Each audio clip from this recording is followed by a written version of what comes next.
Queridos,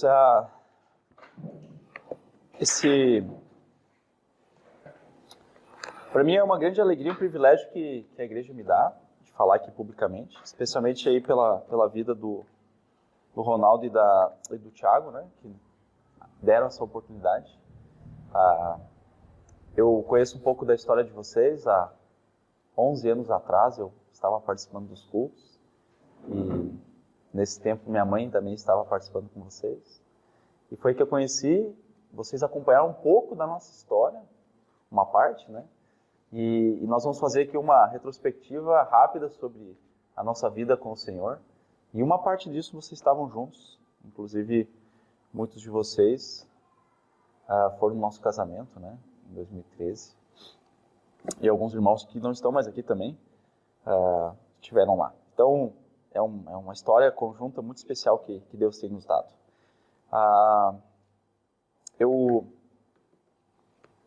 Eu queria apresentar primeiramente a minha família e a gente... Deixa eu pular aqui o slide. Nós temos a Tati, né, que está aqui com a gente, minha esposa. O Timóteo, tem laser aqui? O Timóteo, nosso filho mais velho, tem 4 anos. Está com a avó hoje, a avó não abriu mão dele. E a Isabel, a nossa pequenininha, está dormindo essas horas. Ela dorme até mais tarde. E se acorda antes das 9, fica bem ranzinho, parecida comigo. Pensando um pouco na nossa história de vida, eu fui salvo, fui convidado para ir a um acampamento do Palavra da Vida em 2005. 2005 fui lá. Eu acho que o Thiago era até equipante em 2005 e era solteiro, né, nessa época. E nessa época, então, Deus começou a trabalhar na minha vida com o Evangelho. Eu conheci, em uma semana de acampamento, conheci um outro grupo de evangélicos que eu nunca tinha conhecido, só conhecia assembleano, né? E esse grupo me cativou. O Evangelho eu achei muito interessante, mas em 2005 eu não me rendi ao Senhor e voltei em 2006 para o acampamento. Naquele verão até trabalhei com meu pai na mecânica para ter o dinheiro para ir no acampamento. E naquele acampamento, 2006, Deus me salvou. Eu fui salvo lá, no meio do Evangelho. E eu, desde o início, assim como o Raul compartilhou, eu tinha aquele desejo de compartilhar o Evangelho com os outros. Não sabia como fazer isso. E fui aprendendo a fazer, mas ainda que eu soubesse, eu não tinha coragem de fazer, era muito tímido, pré-adolescente. Então, às vezes, eu escrevia algumas cartas para minha família com o Evangelho e entregava. E comecei a compartilhar com os meus colegas de escola, um a um, separadamente, né? Separava do bando e evangelizava. E uma dessas foi a Tati, ela era minha colega de curso, e eu evangelizei ela e ela se converteu. Foi o evangelismo mais rápido, mais fácil da minha vida, porque Deus já estava preparando, estava, como a gente disse, caindo de maduro, né? E 2013, então, a partir da conversão dela, logo depois a gente começa a namorar, e 2013 a gente vem a casar, lá no Palavra da Vida mesmo, lá no acampamento, para quem conhece. 2013. Então, o que acontece? Um pequeno linha do tempo da nossa vida com Deus, nosso ministério. Logo após a conversão, a Tati já queria servir. E ela queria servir as crianças. Ela sentia uma afinidade com o trabalho com as crianças. E nós éramos no meio luterano. E lá, se você quer servir, você serve. Porque tem muita oportunidade de servir e pouca gente quer fazer. Então a gente começou a servir com o Ministério Infantil. E foi trabalhando nisso. E ela era de Campo Bom, da igreja aqui de Campo Bom, da Brasil, né? E eu estava indo em Novo Hamburgo, na igreja luterana de Novo Hamburgo. E nós, lá perto da Unidos, inclusive. E nós fazíamos o ministério nas 2 igrejas, o Ministério Infantil. E, dado o momento nessa caminhada, os líderes dos jovens me convidaram, na verdade, a passar por um treinamento de liderança, para assumir mais tarde uma liderança no Ministério de Jovens. E eu comecei a participar, envolvido muito com a PV. A PV treinava líderes de clube bíblico, né? Ministério com crianças e jovens. E até que em 2011, então, eu assumo, eu e a Tati, o Ministério de Jovens, e o Matheus e a Bruna, que estiveram aqui com vocês recentemente. Nós 4, nós assumimos o Ministério de Jovens e começamos a trabalhar. Eu não sabia muito bem o que fazer na época, ninguém sabia entre nós 4, e nós, por isso, fizemos muitas coisas erradas, mas também muitas coisas certas, e tudo isso sem saber.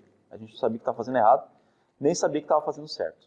Nessa época eu comecei a me aproximar do Thiago, ele provavelmente sabia que eu estava fazendo errado, mas não conseguiu chegar ao ponto, porque a gente era de uma aproximação como juventudes, né? Ele era pastor de jovens, mas ao mesmo tempo a gente tinha uma certa distanciamento por causa do meio luterano e do meio batista. Mas Deus usou ele na nossa vida, ele e a Ariane. Eles foram nossos conselheiros de casamento. Antes de casar, ele se ofereceu a nos aconselhar.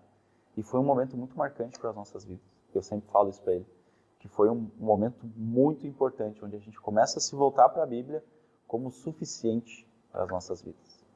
E Deus começou a trabalhar nesse tempo, e o ministério foi crescendo, e Deus trabalhando nos nossos corações, nos jovens. Muitos jovens se converteram, e esse grupo ficou tão grande que ele acabou se tornando mais ativo que a própria igreja. E isso chamou atenção e chamou perseguição.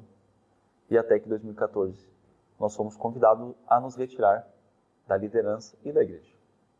A história é bem resumida, mas em suma é isso. Tem muitos detalhes aqui nessa história.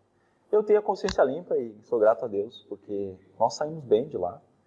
Mas os jovens nos acompanharam, naturalmente. E com isso, conheci nessa época, mais ou menos nessa época, conheci a igreja aqui em Campo Bom. E conheci o pastor Roberto.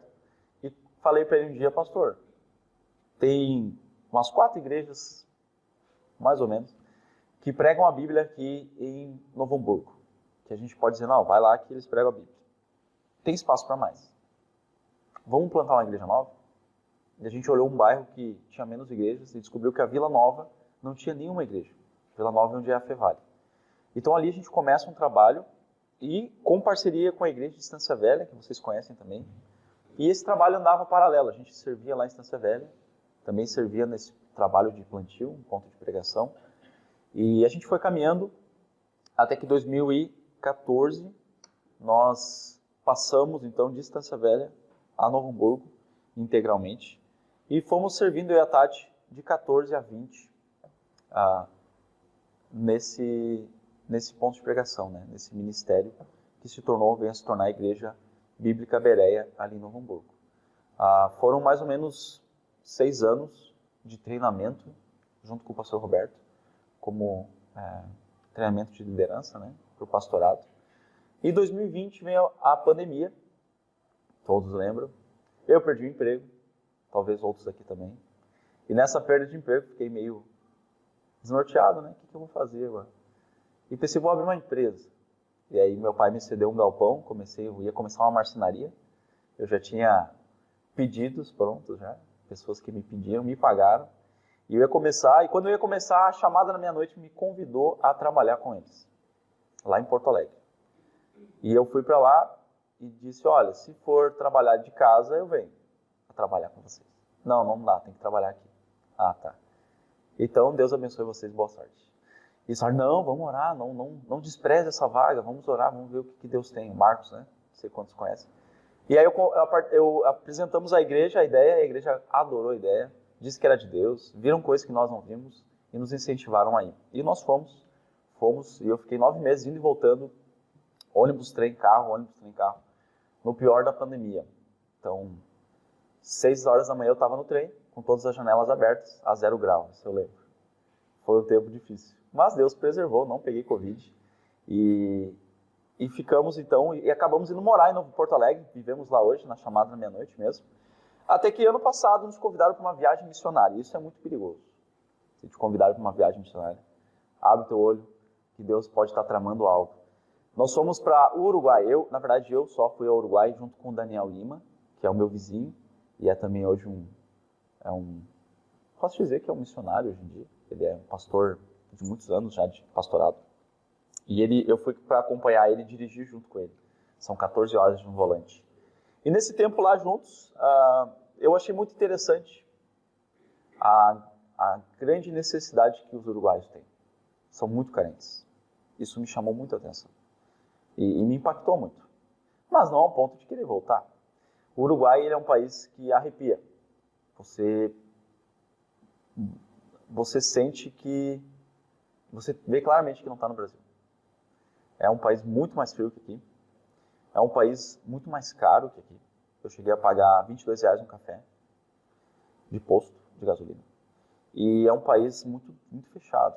A cultura é muito fechada. É um gaúcho mais fechado que o gaúcho. Então eu falei pro Daniel na volta, o Daniel falou, o que você achou? Gostou? Eu falei, não gostei. Gostei da experiência com os irmãos, mas não quero nunca mais voltar. Não me convida mais. Eles, tu vê, a missão tá precisando de um casal lá. Legal, Deus abençoe, vou orar. Deus levante um casal. Coitado desse casal, pensei comigo. E setembro, 2 meses depois, o Arthur Lupion, que é o diretor da missão no Uruguai, nos convida a fazer parte da missão no Uruguai. Então eles nos convidaram a servir junto a Titibion, lá no Uruguai. E nós, a princípio, ficamos até ofendidos com o convite. Onde já se viu convidar alguém que você gosta para ir para um lugar daquele? E a Tati achou maluquice. Ela só falou, tá maluco, e encerrou o assunto. Não falou mais nada comigo. E nós fomos levando aquilo em oração até que nós compartilhamos com a igreja, e a igreja, novamente, gostou da ideia. E achou que era de Deus. E falou, vocês têm que ir lá visitar e conhecer. E a gente falou, mas a gente não tem dinheiro para ir. Não se preocupa, a gente levanta o dinheiro. Eu falei, não faz isso. E eles nos deram valor para a gente visitar o Uruguai como família. Nós fomos todos nós lá. Essa foto é lá em Montevidéu. Montevidéu é uma cidade muito parecida com Porto Alegre, mas ela é mais preservada e mais bonita que Porto Alegre. E é engraçado que a cidade é bem plana, totalmente plana. Só tem um monte. E é nesse monte que a gente tirou a foto. Tem um forte lá no topo. É um lugar bem legal de visitar, como turista. Mas se tu vai para lá pensando em morar, não é nada legal. Pensando no Uruguai, gente, alguns dados bem importantes e alarmantes sobre o Uruguai. Ele é o país menos evangelizado da América Latina. 25% da população são de pessoas sem religião. Você pergunta, você crê em Deus? Olha, existe uma força, uma coisa, mas não é Deus, eu não chamo de Deus, eu tenho um conceito próprio de Deus. Eles vão dizer isso para você. Eu tenho minha própria versão de Deus, o meu próprio pensamento sobre Deus. Eu ouvi isso até da boca deles. E 17% deles são ateus ou agnósticos. Só aqui a gente tem metade da população que não tem religião, que não quer saber de igreja, que não quer saber de Bíblia. E é um dado, são números muito grandes, que põem eles em 10º lugar no mundo de pessoas sem religião. De todos os países do mundo, eles estão em 10º lugar daqueles com maior número de pessoas sem religião no país. Ele é o país mais secularizado da América, do Ocidente, na verdade. Se você pensar que o Ocidente é daqui, tem uma linha no meio do mundo. O Ocidente é tudo isso aqui. De todos esses países aqui, o Uruguai, essa coisinha de nada aqui, como diz o Arthur, é o pincher ateu da América. O que quer dizer que é uma sociedade secular? Uma sociedade secular é uma sociedade que tem se organizado na sua cultura e no seu governo a excluir o cristianismo da sua cultura. O cristianismo já não é mais bem-vindo na nossa cultura. Obrigado, foi bom enquanto durou, mas fique bem longe de nós. E como é que isso se manifesta? Eles não têm Natal lá. Tem um feriado do dia 25 de dezembro, que é o dia da família. Não é Natal. Eles não têm Páscoa. Eles têm uma semana de turismo. Eles te dão uma semana de folga para fazer turismo. Ao ponto que um conhecido meu, na semana passada, eu estava em Passo Fundo, ele, após a apresentação, me procurou e falou, escuta, o meu sogro esteve no Uruguai na Páscoa e a coisa é tão séria que ele esqueceu que era Páscoa, na semana da Páscoa. O tanto que a cultura já excluiu o cristianismo dela. Então, isso é muito surpreendente. É muito surpreendente, porque eles estão do nosso lado, o nosso vizinho aqui. Eles estão mais próximos de nós do que os paulistas. Muito mais próximos de nós. Não só geograficamente. A nossa cultura é muito parecida. Nós estivemos no museu de arte deles, arte histórica. Parecia o Palácio do Piratini, com pinturas do Rio Grande do Sul. A mesma cultura. Nós temos a mesma cultura, a origem igual. E o Uruguai, ele se tornou um país muito fechado e muito mais conservador, muito mais bairrista do que nós. Muito mais que nós. Porque eles são um pequeno país entre dois grandes países, o Brasil e a Argentina. Então eles sentem aquilo assim, todo mundo é contra nós, nós temos que nos fechar, nós temos que nos unir. E eles não são abertos a estrangeiros, nem a ajuda de estrangeiro, nem a amizade de estrangeiro. Então nós tivemos, eu tenho um conhecido que foi até lá representando uma missão mundial, foi até o Uruguai, reuniu 20 pastores uruguaios e falou, nós temos dinheiro, dólar, e temos equipes de pessoas para vir ajudar vocês em qualquer coisa que vocês precisarem. Imagina isso. Imagina chegar um americano aqui, o Stuck falar, ó, eu tenho dólares e tenho equipes, o que vocês precisam? E 20 pastores uruguaios falaram, a gente vai pensar. E quantos retornaram? Nenhum. Ou seja, não queremos ajuda. Muito obrigado. E a gente pensa, será que eles estão bem então, para não precisar de ajuda? O país tem o casamento entre pessoas do mesmo sexo, a maconha e o aborto legalizados. Isso já está na lei deles. Inclusive o SUS deles faz o aborto. Não lembro até que mês, acho que até o 7º. Com isso, eles têm o maior índice de suicídio da América Latina. No mundo eles são 16º. Isso é bem impressionante, porque só tem 3 milhões de habitantes. E o Rio Grande do Sul tem 12. Para ver o tamanho do país. Pesquisas apontam que eles são os mais infelizes da América. E como é que foi feita essa pesquisa? Bem simples. Você é feliz sim ou não? E os uruguaios estão em última posição, pensando em América. E como é que é as igrejas lá? As igrejas são pequenas, são sem recursos. A maioria dos pastores é bivocacionado. O que quer dizer isso? Que ele trabalha a semana toda numa empresa, um ofício, e no tempo que lhe sobra, na energia que lhe sobra, ele serve à igreja. E eles fazem isso não é porque eles gostam, é porque a igreja não tem condições de sustentar. E não só não tem condições, mas não tem cultura de sustento.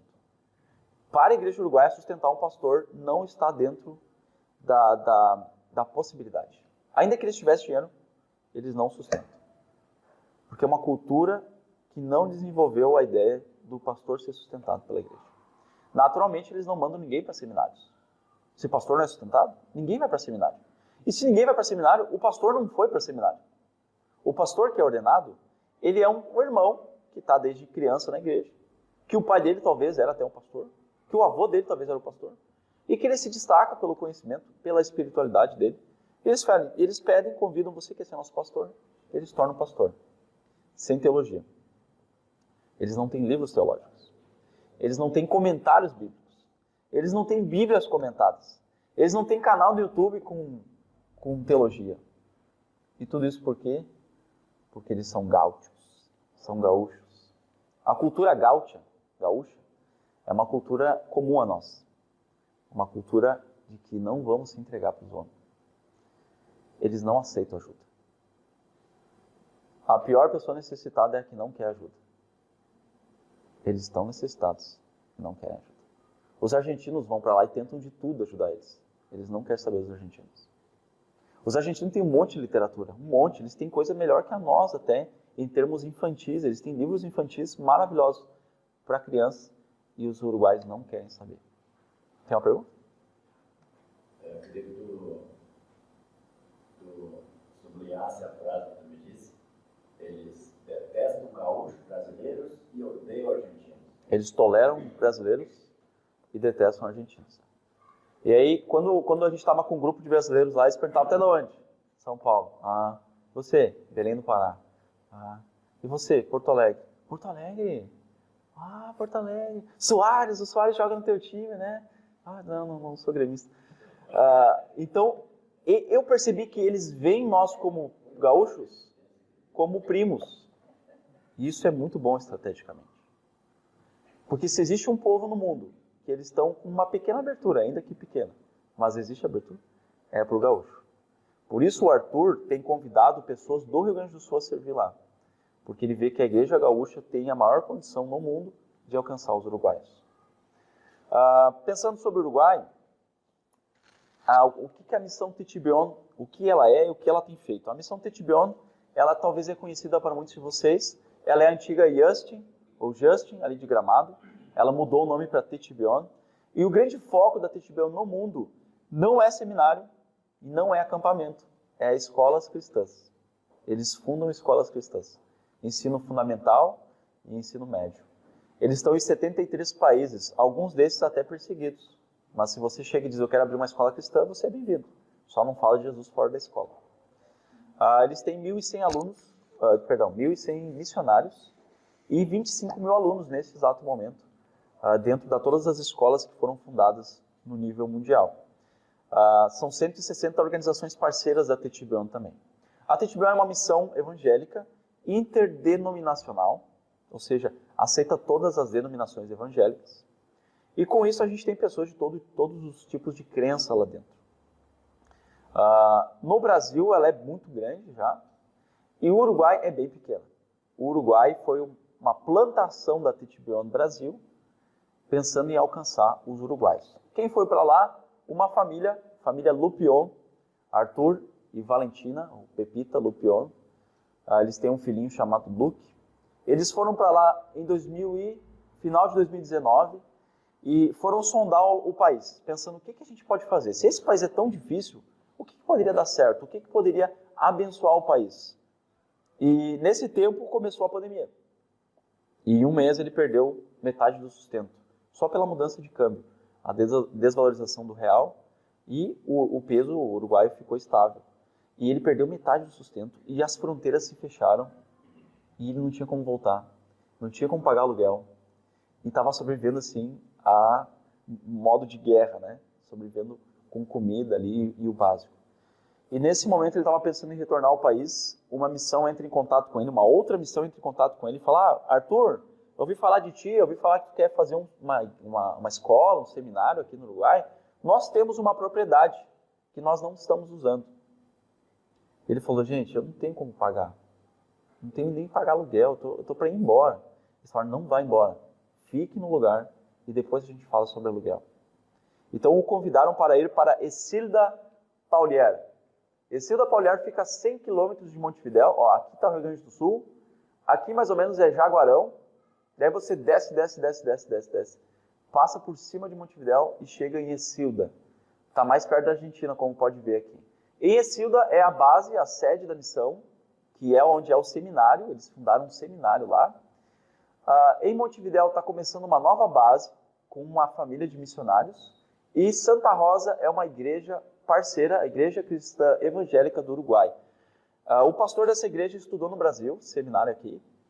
Então ele tem um pouco mais de afinidade com brasileiros. E esse passo dele de abraçar a TTBN foi muito importante. Porque, parecido com a gente só recebe um estrangeiro se algum gaúcho falar, pode confiar. Não pode confiar, esse aqui é firme. E é isso que aconteceu, a igreja abraçou a TTBN, e aí quando um uruguaio abraçou, os outros, interessante, deixa eu me aproximar. E eles têm se aproximado da missão, e têm se aproximado do acampamento e do seminário, e o que ele tem a oferecer para a igreja uruguaia. A estratégia adotada lá é de abençoar a nova geração de líderes, para que esses novos líderes, tendo mais teologia, conhecimento bíblico, ferramentas de ministério, tragam um impacto a 10, 20, 30 anos ao Uruguai. Isso aconteceu com o Brasil. Há 30 anos atrás, pergunte aos pais do Tiago, a própria Rogéria, há 30 anos atrás, o que era o evangelho no Rio Grande do Sul e no Brasil? O que eram os evangélicos? O que eram as editoras? Eu nem sei se tinha editora cristã naquela época. Assim está o Uruguai. Houve um grande investimento de americanos no Brasil, de alemães, de canadenses, de suíços. E o Uruguai necessita disso. Eles estão como nós estávamos. Então a ideia é de abençoar novas gerações com esse seminário. E mais tarde ter uma escola no Uruguai que possa também alcançar pessoas seculares. Olha só que legal é a sede da missão. Essa estrutura toda foi criada para ser um orfanato e receber 50 crianças. Mas quando ele estava às vésperas de começar o trabalho ali, já existia o orfanato, daí o prédio foi construído, eles iam se mudar para lá e eles não conseguiram, houve um problema na liderança e o ministério se desfez e nunca conseguiram os órfãos ir para esse lugar. Então ele foi inaugurado e fechou as portas e ficou 10 anos fechado. Aí o Arthur foi para lá e começou o trabalho de revitalização de algo que foi novo, mas agora precisa de manutenção em vários pontos. Então aqui é a ala dos homens, aqui das mulheres. Aqui no meio fica o grande salão, onde tem o refeitório e o local de culto. Aqui seria a parte da frente, aqui a parte de trás, ó, de um galpão de trator. Esse galpão se tornou um salão de culto também. E aqui do lado tinha 3 salas de jogos, onde você joga tudo que não sabe onde botar. Era uma sala de ferramenta, de bagunça, de criar porco. E derrubaram as paredes e fizeram uma casa meio desengonçada, uma casa dessa largura, bem comprida, e as divisórias meio estranhas, você entra na lavanderia da casa, essa é a recepção da casa, na lavanderia, daí você faz uma curva, tem um quarto, faz a curva, tem outro quarto, daí você chega na sala. Essa casinha a gente vai morar e, olhando um pouco por dentro, a estrutura é muito boa, gente, é muito boa mesmo, foi feito num padrão americano, europeu, foi investido muito dinheiro ali, e a estrutura tem muito potencial. 50 jovens poderiam estar estudando no seminário, mas hoje só tem 10. E é a lotação máxima. Por quê? Porque a família do Arthur e da Valentina, eles têm como uma responsabilidade de não ter mais que 10 alunos por não conseguir cuidar desses 10 alunos. Ou mais que 10, né? Não conseguir pastoreá-los. E é nessa necessidade que entra o convite à nossa família. De ir para lá e ajudar ele nesse pastoreio dos alunos e de cuidar do seminário. Por que essa pressa? O convite é que a gente vai esse ano. Esse ano para lá. E por que a pressa? Porque a missão está num ponto que está, e esse ponto foi calculado para chegar em 10 anos. Mas em 3 já chegou. Pensando que o Uruguai é um país duro, pensar, daqui 10 anos talvez a gente tenha um seminário. Em 3 anos já tinha. E aí, imagina você ganhar 200 mil reais, né? Do nada. O que eu faço com isso agora? Você fica um pouco perdido, porque não sabe bem como agir. Não esperava ser tão rápido essa mudança. Então eles têm necessidade de uma família chegar urgentemente lá. O que nós faríamos? Ou o que nós faremos pela fé? Nós vamos liderar e pastorear os alunos. E com a nossa chegada eles vão aumentar para 20 alunos. E mais tarde para 30 alunos. Hoje o seminário tem 3 anos de internato, mas eles querem fazer uma espécie de CTD, que é um tempo que o aluno sai do ensino médio, fica 5 meses e aí vai para a faculdade. E isso é muito importante. Por quê? Porque o ministério infantil lá é um ministério que bomba, gente. Tem muita criança nas igrejas. Mas quando essa criança chega na adolescência, ela sai. Não aguenta. Então a ideia é equipar esses jovens, mesmo que minimamente, mas já é muito para eles. 5 meses investindo pesado é mais do que estiver na vida, de teologia, de vida cristã. E eles vão para a faculdade com mais defesas e condições de ficar firme. Mais ou menos a proposta que a gente tem aqui do CTD. A outra necessidade lá é de administrar o local. Eles precisam também de ajuda na administração geral. Tudo que você imaginar precisa ser feito em termos de administração. Também a manutenção, operar a manutenção lá. O bom é que nesse quesito nós teremos vários capangas, né? Os alunos, eles trabalham no local lá, então não faríamos a manutenção sozinho.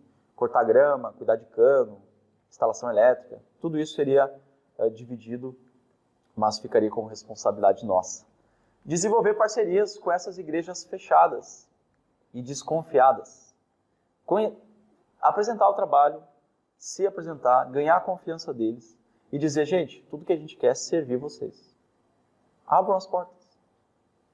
Então, desenvolver esse trabalho lá, que a PV precisou fazer aqui no Rio Grande do Sul há 25 anos atrás. A PV já está com 30 anos. 30 já. Há 30 anos atrás com o Thomas, né? E o Lincoln. E, por fim, auxiliar tudo que a missão for fazer em termos de ações no país. Se vocês perceberem aqui, o país, embora pequeno, a maior parte dele não está alcançada, né? Pela missão. A gente está aqui no sul e tem tudo isso aqui. Especialmente essa região aqui, ó, a região mais isolada do Uruguai, em contato com a Argentina. Eles não querem contato com a Argentina, estão longe do Brasil. Então essa região aqui é uma região que também é muito carente em termos do Evangelho. Queria apresentar para vocês ainda 2 testemunhos. Uma deles é do Davi Carvalho. O Davi Carvalho é um jovem de Belém do Pará. Para quem conhece o Belém do Pará, o Thiago conhece, você pensar em sair do Belém do Pará e ir para o Uruguai é sair de um planeta e ir para o outro. É muito diferente, mas muito diferente. A Vivian vem do Ceará e para vir para o Rio Grande do Sul ela já... Ela conhece também. Então ela sabe o que eu estou falando. Imagina alguém do Belém do Pará vir para o Rio Grande do Sul, uma cultura um pouco mais fechada ainda. Então esse jovem foi para lá ser equipante, a servir os acampantes em janeiro, esteve com a gente. E o Davi ficou tão impactado com o Uruguai e tão impactado com o trabalho da missão que ele decidiu voltar como aluno. Ele está lá esse ano como aluno e vai ficar até dezembro, depois ele vai ver se vai continuar. Mas tem servido lá, tá faceiro o guri, e com uma coragem que ele não tinha. Um rapaz muito inseguro e tímido, mas ficou muito encorajado quando a gente disse, como família, falei para ele, né, a gente está cogitando vir para cá, por isso que a gente está aqui. Ele falou, vocês teriam vindo com família, né? E ele ficou impactado com isso. Outra coisa muito impactante é esse grupo aqui. Esse grupo aqui é o grupo que estava no acampamento lá, que nós servimos. Nós ficamos 15 dias no Uruguai. Ficamos mais ou menos uma semana trabalhando, preparando o acampamento e uma semana de acampamento. É um grupo grande, mas quase a metade é de pessoas que estavam servindo. Só tinha 13 jovens uruguaios. E você pensa, mas o que aconteceu? Só foi uma igreja? Não, foram 7 igrejas. 7 igrejas deu 13 jovens. Sendo que 4 das 7 só tinha um jovem. E mandou esse um. E a que estava melhor, o ministério está voando, o ministério de jovens está voando, tem 6. 6 jovens. E o que é uma igreja normal no Uruguai? 10 pessoas. 10 pessoas é normal. Igreja pequena é 5. Grande igreja é 30. Mega igreja é 100. A maior igreja do Uruguai tem 100 pessoas. Dá para imaginar isso. Então, esses jovens, eles me marcaram muito. Por quê? Tudo que eu falava do evangelho para eles, da Bíblia, tudo que eu ensinava, eles ficavam impactados. Nossa, nunca ouvi falar disso dessa forma. E eu via que eles ficavam impressionados e impactados. Mas a gente não estava falando ali de segredos ocultos do evangelho. Eu estava falando de coisas muito simples que a gente está acostumado a ouvir aqui no púlpito, nas nossas conversas, nos cursos, nas conferências. As brincadeiras que eu fazia com eles, nunca tinham visto. Ficavam muito felizes. E aí tu pensa, tu tá aqui acostumado a fazer isso com teus jovens. Eles já não gostam mais muito do que tu fala, do que tu faz. E tu chega lá e tu é inédito. É como aquele dito, você com um olho, você vira rei lá. Então a gente ficou muito animado. Nossa, aqui a gente ia ser muito útil. Isso impactou a gente. E uma uruguaia, uma senhora já, ela foi dar um estudo para os jovens lá. Eu pensei, vou participar, vou ver como é que é o estudo dos uruguaios aqui, dos jovens. E ela então começa o estudo, dá um play numa música secular, em espanhol, uma música que falava mais ou menos assim, seja feliz, não seja triste, não tente se matar, abrace mais os outros, diga bom dia para as flores, coisas assim, né, que a gente ouve aí no Facebook aí, florzinha, gatinho, mensagem de bom dia do WhatsApp. E aí ela começa o estudo falando sobre a música, porque é a música, daí começa a estudar a música, faz uma exegese da música, apresenta 1 ponto, 2 pontos, 3 pontos, aplicação da música, gente. E não abriu a Bíblia. E o devocional para os jovens foi a música secular. E ela está há muitos anos na igreja. E talvez seja mais equipada para os jovens, sei lá. E eu fiquei horrorizado. Eu pensei, meu pai, não pode que é assim. Por isso que eles ficavam impressionados quando ouviam a Bíblia. E o jovem tem muitas dúvidas na cabeça. E se ninguém responde, eles vão procurar. E vai ser onde responder. E na igreja não responde. Então, tudo isso nos leva a ficar impactados, a sentir compaixão, mas o nosso coração é de pedra e a gente não queria ir para lá igual. Mas a gente percebeu o que Deus queria. Na viagem ao Uruguai a gente viu o que Deus queria. Mas a gente não queria. E o que a gente faz? Quando Deus quer e a gente não quer. Muitas pessoas têm dito para nós, nossa, que coragem de vocês, que impressionante, vocês vão para lá para o Uruguai com a família. Eu falo, deixa eu te contar uma parte da história então. os bastidores, que normalmente o missionário não fala. A gente não quer ir para lá. A gente não está empolgado. A gente não está morrendo de paixão pelo povo uruguaio. Eu quero mais distância deles. Mas a gente ficou 6 meses lutando contra Deus. Até que a gente diz, a gente dobrou o joelho e diz, eis-me aqui, faça a tua vontade, Senhor, não a minha. Eu já lutei contra a vontade de Deus. 3 anos. E foi muito duro, muito duro. Os mais difíceis anos da minha vida.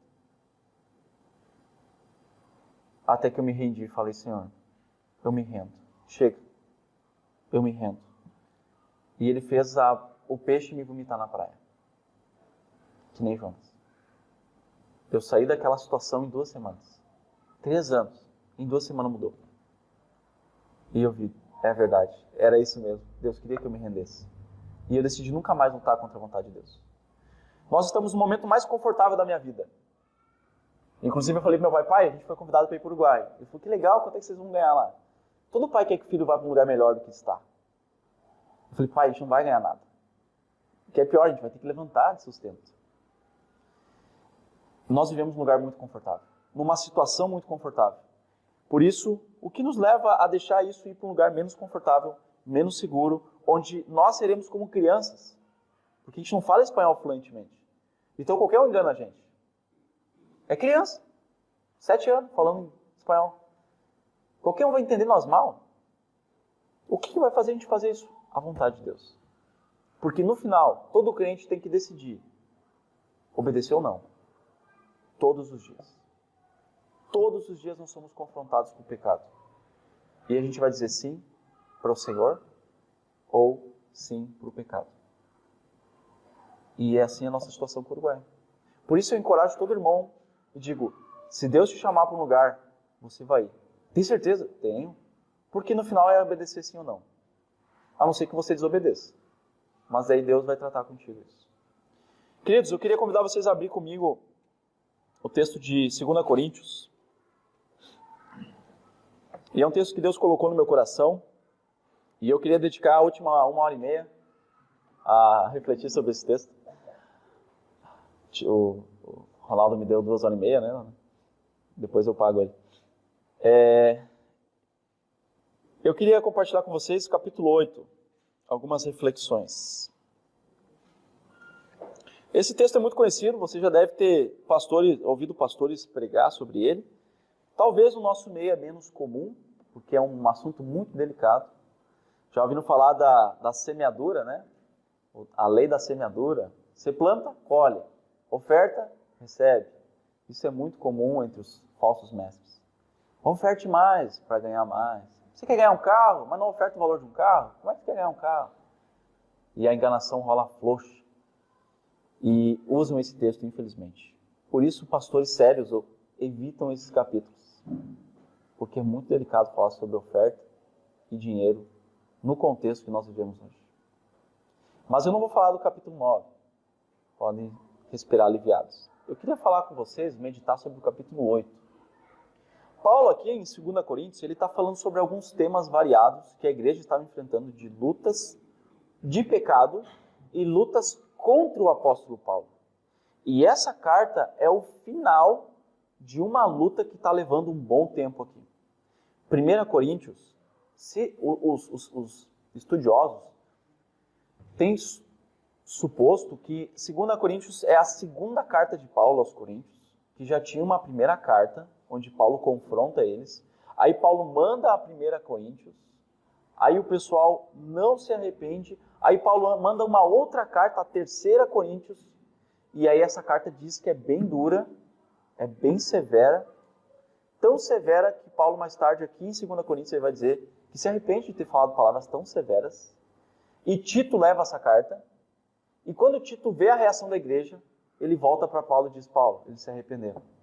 Se arrependeram. Eu vi. E aí Paulo escreve essa carta aqui, que é a nossa 2 Coríntios, mas já seria a 4 Coríntios. Mas a 1ª e a 3ª se perderam. E Deus preservou esse texto. Isso nos leva a crer que esse texto é inspirado. E é o que Deus queria que nós tivéssemos como igreja. E ele vai entrar num assunto aqui que eu, se fosse Paulo, não entraria. Porque se você está resolvendo um conflito com a igreja, vários problemas, ainda vai falar de levantamento de oferta, eu não faria isso. Mas Paulo faz. E graças a Deus que ele faz. Porque nós temos instrução na Bíblia sobre essa área. O que não teria acontecido se não houvesse um problema nessa área. Já parou para pensar que as instruções, a maior parte delas no Novo Testamento, são para resolver problemas da igreja? E se não tivesse o problema da igreja, nós não teríamos essas instruções na Bíblia. Capítulo 8, vamos ler juntos. Agora, irmãos, eu estou lendo na NVI, gente. Agora, irmãos, queremos que vocês tomem conhecimento da graça que Deus concedeu às igrejas da Macedônia. No meio da mais severa tribulação, a grande alegria e a extrema pobreza deles transbordaram em rica generosidade.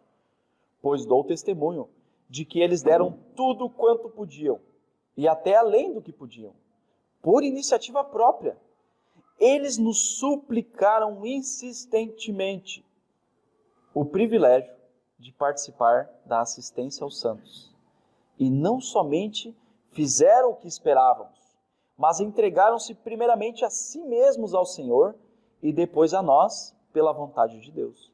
Assim, recomendamos a Tito que, assim como ele já havia começado, também completasse este ato de graça da parte de vocês. Todavia, assim como vocês se destacam em tudo, na fé, na palavra, no conhecimento, na dedicação completa e no amor que vocês têm por nós, destaquem-se também neste privilégio de contribuir.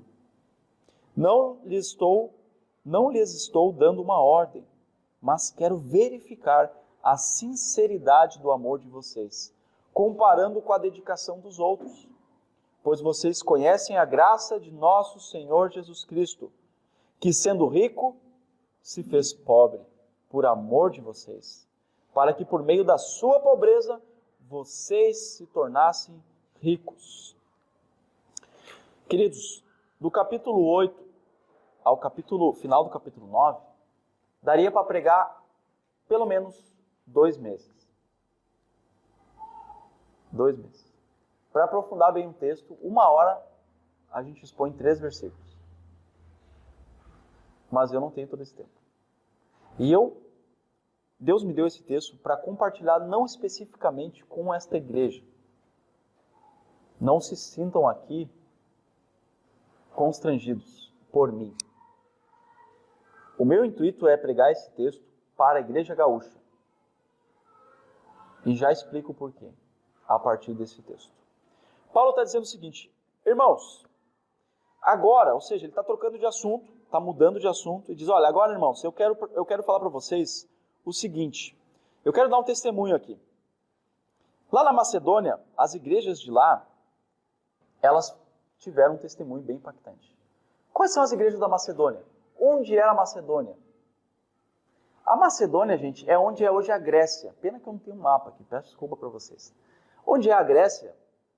É bem no norte da Grécia, era a Macedônia. Era praticamente um país, tá? Era uma região. E a Grécia era abaixo. Na época era chamada de Acaia. Então, nós tínhamos a Acaia, nós tínhamos em cima a Macedônia. Hoje é tudo Grécia. Qual é que é as igrejas da Macedônia? Lá em cima, parte norte. São 3. Vocês devem conhecer bem pelo livro de Atos. Filipenses, começou com Lídia, né? Outra igreja, Bereia e Tessalônica. Filipenses, Bereia e Tessalônica. Olha que interessante. Essas 3 igrejas são as igrejas que Paulo está falando aqui. E quando a gente tem a carta de Filipenses, é uma carta para tratar de problemas da igreja? Não, é uma carta de alegria. Paulo está feliz com o testemunho deles. Quando a gente tem as cartas aos Tessalonicenses, é para tratar de problema? Não. Paulo está dizendo, gente, eu acho que é a única igreja que Paulo fala isso. Vocês estão sendo um exemplo, façam tudo o que estão fazendo e continuem igual. Tudo igual. Não tem nada a acrescentar, Paulo diz. Não tem nada. Imagina isso. O apóstolo dizer, olha, a avaliação é aqui, ó, parabéns, não tem nada a dizer, nota 10. siga em frente assim. Essa foi a avaliação de Tessalônica. E Bereia, a gente tem pouquíssimo registro de Bereia, mas o único registro que nós temos é que era um povo que consultava o Antigo Testamento em tudo que Paulo falava. Paulo falava uma coisa, olhava. Paulo falava outra coisa. E muito desse grupo judeu se converte. E aí nós temos a igreja de Bereia. O que tinha nessas igrejas? Olha o que Paulo fala, no versículo 2. Essas igrejas, Filipenses, Filipos, né? A igreja de Filipos, Bereia e Tessalônica, esses irmãos, eles estão no meio da mais severa tribulação. Paulo não usa só a palavra tribulação aqui. Esses irmãos estão passando por tribulação. Ele não usa também só severa. Eles estão passando por severa tribulação, mas Paulo diz que eles estão passando pela mais severa tribulação. Ou seja, até este momento, na história da igreja, nunca um grupo de crentes tinha enfrentado tão grande tribulação. Eram os que mais estavam sofrendo no mundo. E esses irmãos, no meio de tão grande tribulação... Opa, peraí. Aqui fala a grande alegria. O versículo continua dizendo severa tribulação, daí fala a grande alegria. Não, mas peraí. Acho que está falando de outro lugar, né, Paulo? Porque se eles estão na mais severa tribulação, a gente espera que sejam os mais tristes dos tristes. Mas não. Eles tinham uma grande alegria. Olha o contraste. Agora vem mais um contraste. Eles vivem em extrema pobreza. Não é só pobreza. É extrema pobreza. Muitos de nós se diriam pobre aqui. E eu vou dizer para vocês uma coisa. Eu conheci algumas igrejas fora do nosso contexto. Vale dos Sinos. O Tiago muito mais que eu. A nível Brasil,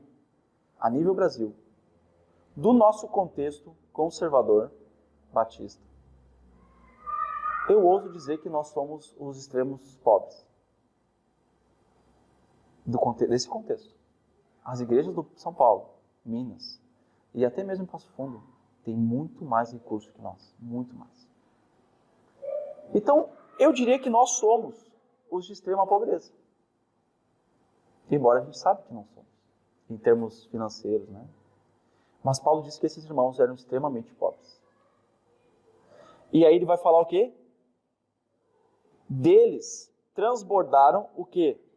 Rica generosidade. Tá, mas peraí, eles não são extremamente pobres? Mas ao mesmo tempo eles são ricos. E no que eles são ricos? Em generosidade. Mas o que aconteceu lá, Paulo? Fala para nós. Ele diz no versículo 3. Olha o que aconteceu. Esses irmãos deram tudo quanto podiam. Irmão, quanto pode dar?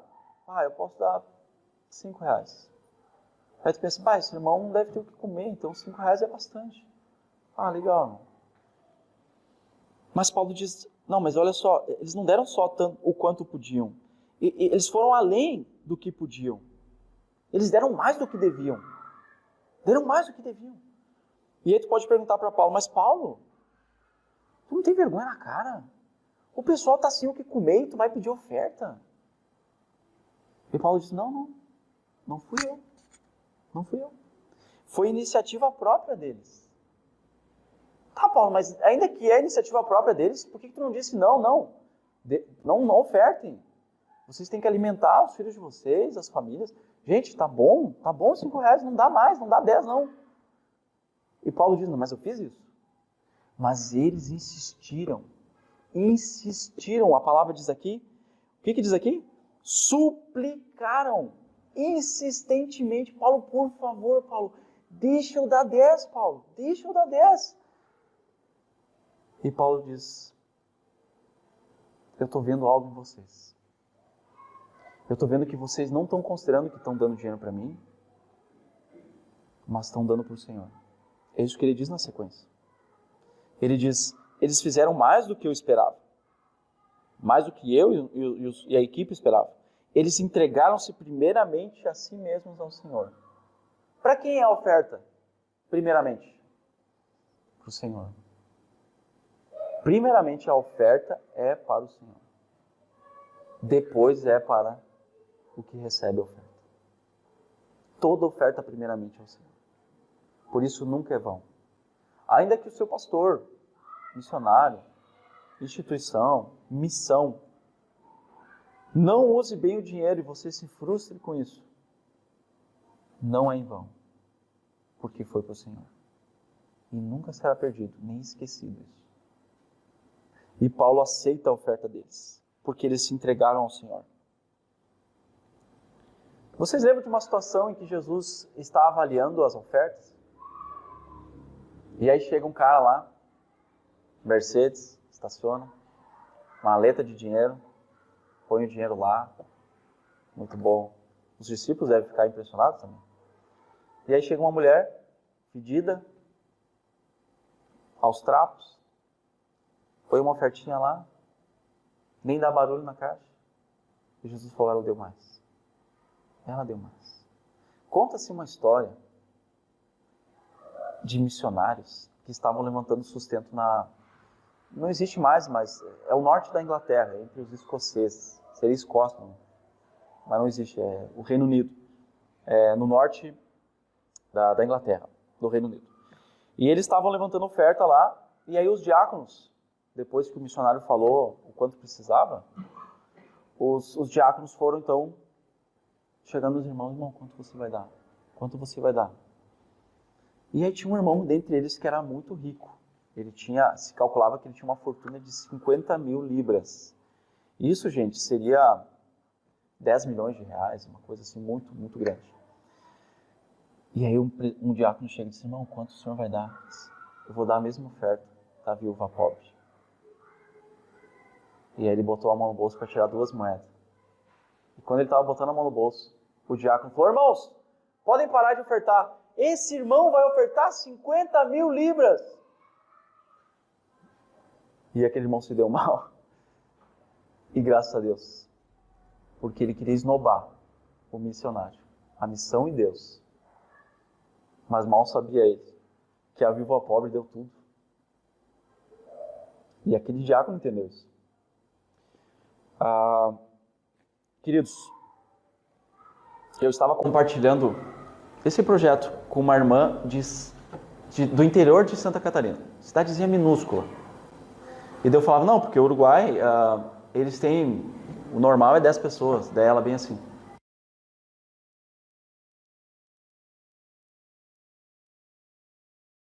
Igual aqui. Tipo assim, tá aí, que igual. E talvez vocês tenham esse sentimento. Mas aqui a gente não tem pastor? A gente mal paga as contas aqui? Aqui quando tem muita gente, é isso aqui? O que eu vou me interessar em apoiar um povo que eu estou em necessidade? Por que eu vou apoiar um povo que está em necessidade também?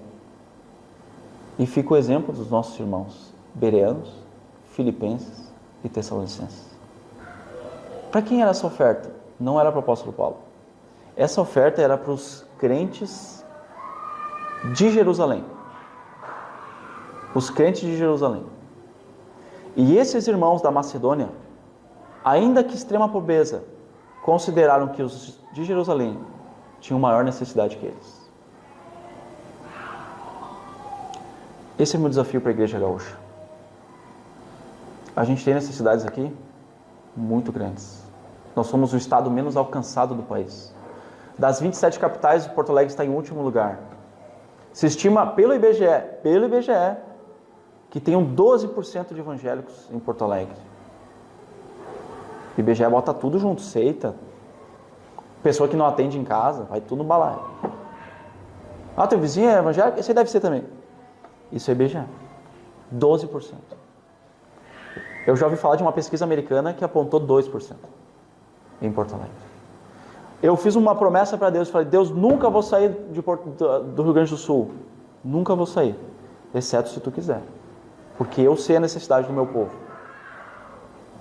Se você andar de Caxias do Sul até Passo Fundo, existe... Já ouviu falar da janela 1040? A janela 1040 você sabe que o mundo é dividido em quadrantes, né? Para poder se localizar, linhas horizontais e verticais. Daí tem uma janela lá que fecha 10 dentro desse plano por 40. É uma janela assim, retangular, onde está a porção da humanidade menos alcançada do mundo. Ela fica no norte da África, pega ali do Oriente Médio, enfim, você pode pesquisar isso. Dizem que lá, entre Passo Fundo e Caxias, tem a Janela da Polenta.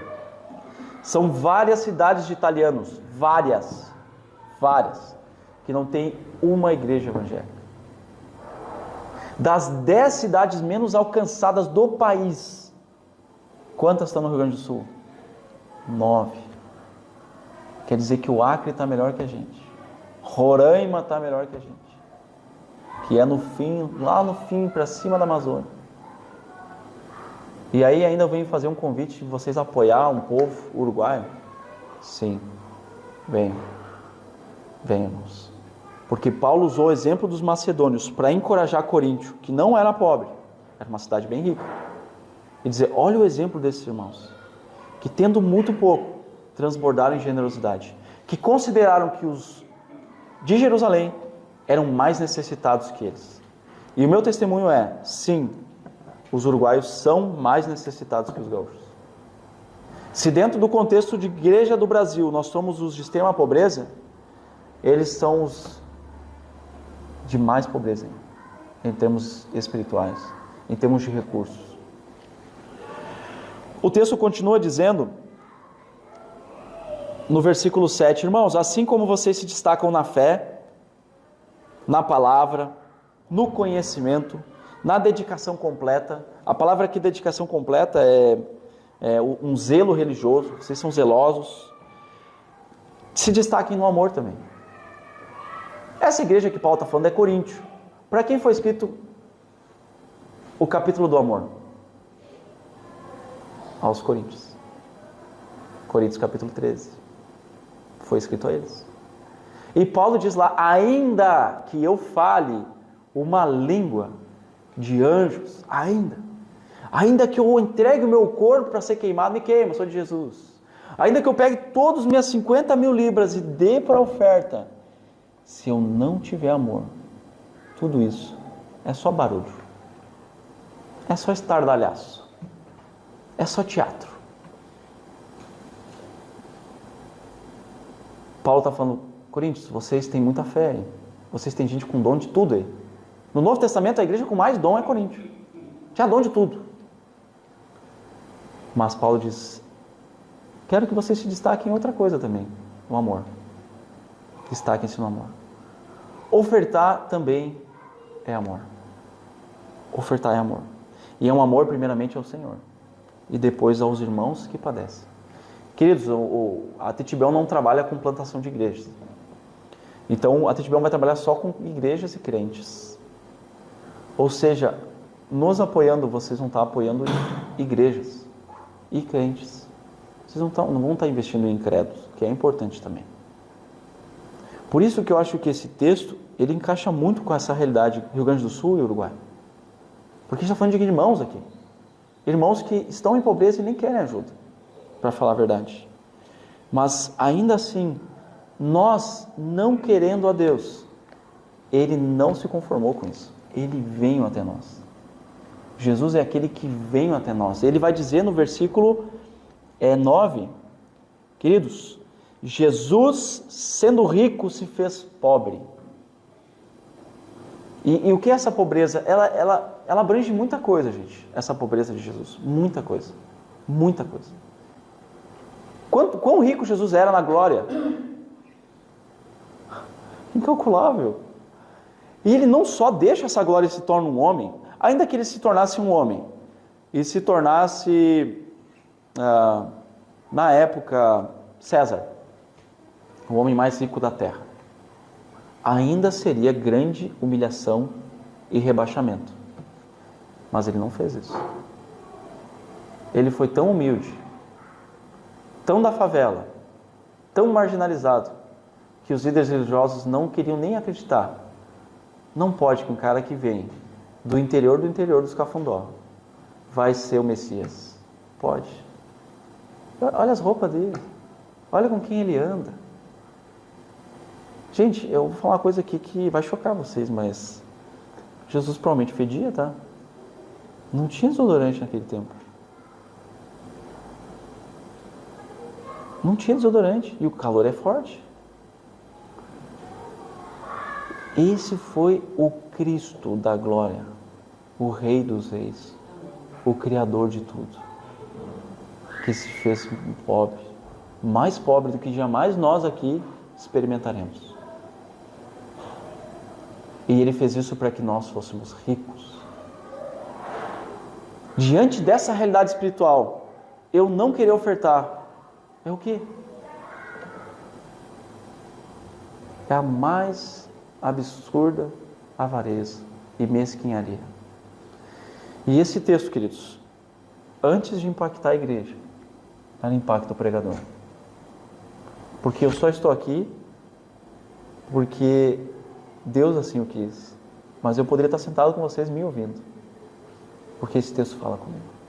As realidades espirituais de Jesus são tão incríveis que fazem a gente, como igreja necessitada, pensar nos que precisam mais.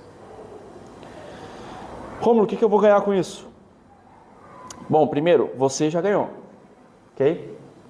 Mas ainda tem benefícios ao abençoar um povo mais necessitado. Sabe qual é? Olha o que diz aqui o versículo 12 do capítulo 9. Capítulo 9, versículo 12 diz assim: o serviço ministerial que vocês estão realizando, ou seja, essa ajuda, Paulo não falou em 2 capítulos, ele não falou de dinheiro aqui. Você não vai encontrar a palavra dinheiro. Ele fala de ajuda, oferta, sustento, graça. E ele vai falar que esse ministério que vocês estão fazendo, o ministério de contribuição, porque é um ministério também, ele não está apenas suprindo as necessidades do povo de Deus. Não. Mas já seria maravilhoso eu ver o meu irmão suprido. Já seria maravilhoso, Paulo? Mas não é só isso? Não é. Não é só isso, Paulo está dizendo. O que mais? Ele está transbordando em muitas expressões de gratidão a Deus. Qual é o maior elogio que um crente pode receber? Não é que linda pregação, parabéns. Não é, nossa, que música linda que você cantou. Não é, nossa, olha só que potência espiritual, como você grita e sapateia. Não é. Qual é que é o maior elogio que um crente pode receber? Irmão, chega aqui. Glória a Deus pela tua vida. Falei. Imagina alguém glorificar a Deus pela tua vida. Louvado seja Deus pela tua vida. É isso que Paulo está dizendo. A contribuição de vocês vai fazer esses irmãos levar a Deus dizendo: Deus, louvado tu seja pela vida daquela igreja lá de Campo Bom. Louvado seja o Senhor. Versículo 13 ele diz: por meio dessa prova de serviço ministerial, ou seja, contribuir a uma prova da fé, outros louvarão a Deus pela obediência que acompanha a confissão que vocês fazem do Evangelho de Cristo. É uma frase comprida, eu vou resumir para vocês. As pessoas vão louvar a Deus quando olhar para vocês e ver o que o Evangelho fez na vida de vocês. Sério que uma igreja que nem eles lá, quantos membros tem aqui? 15. Sério que uma igreja de 15 membros, que precisa de um pastor que é de uma outra igreja para ajudar? Sério que eles estão ajudando a gente? Mas isso é inacreditável. Quem fez isso? O Evangelho do Senhor Jesus.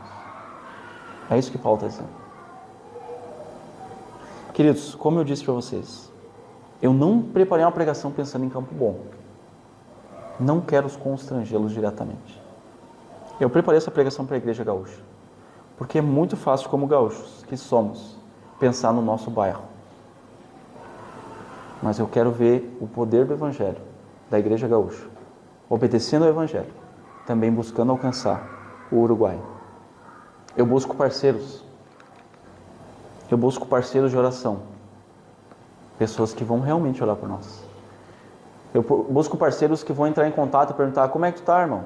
Está precisando de alguma coisa? Como é que está aquele pedido de oração que você fez? Como é que estão as crianças? Feliz aniversário! Se você pergunta para o missionário qual é a maior necessidade que eles têm, não é dinheiro. É pessoas que se importam. Eu já ouvi isso da boca de vários missionários. Porque lá no campo, você se sente sozinho. E por fim, a contribuição financeira, o qual a gente já ouviu nesse texto. Queridos, o texto aqui você pode ler em casa e vai ter várias instruções. Você deve ofertar com alegria.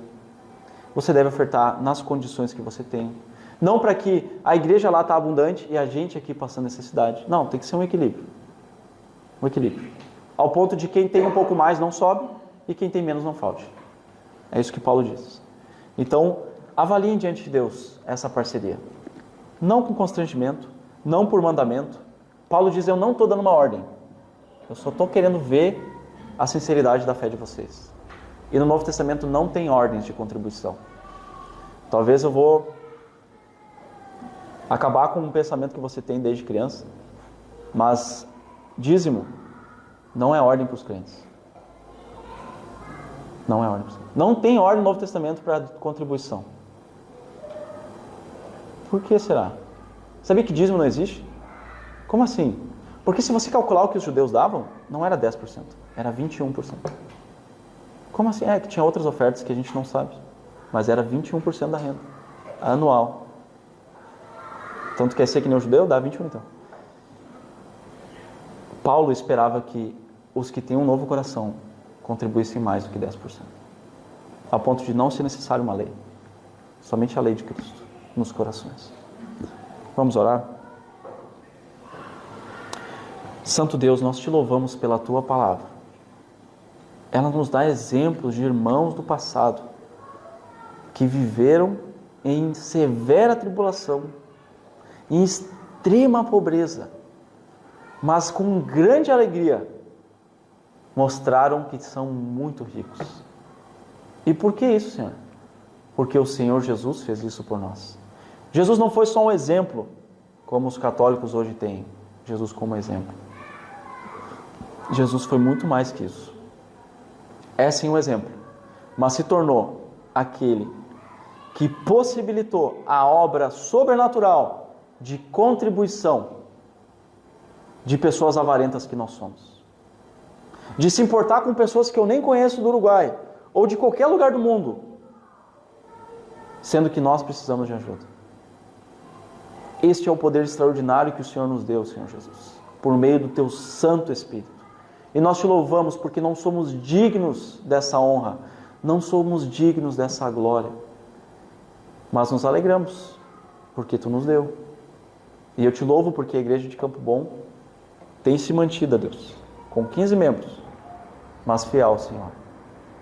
E não é a única igreja em Campo Bom. Temos outros irmãos em Campo Bom que têm se mantido fiel, num contexto muito difícil no país. Eu rogo a Ti, Deus, que continue a fazer Tua obra nesta igreja, que continue a sustentá-los, que continue a fazer testemunhas Tuas nesta rua, neste bairro, entre os Seus amigos, colegas, familiares. Que o Senhor seja exaltado, que transbordem gratidões de louvores pela vida de cada um desses irmãos. E que, acima de qualquer coisa, Deus, do Uruguai, Campo Bom, Rio Grande do Sul, nosso projeto como família, o Senhor seja glorificado. Que venha o Teu reino e que o Senhor volte. Amém. Queridos, perdão por passar meu tempo, mas obrigado pela oportunidade.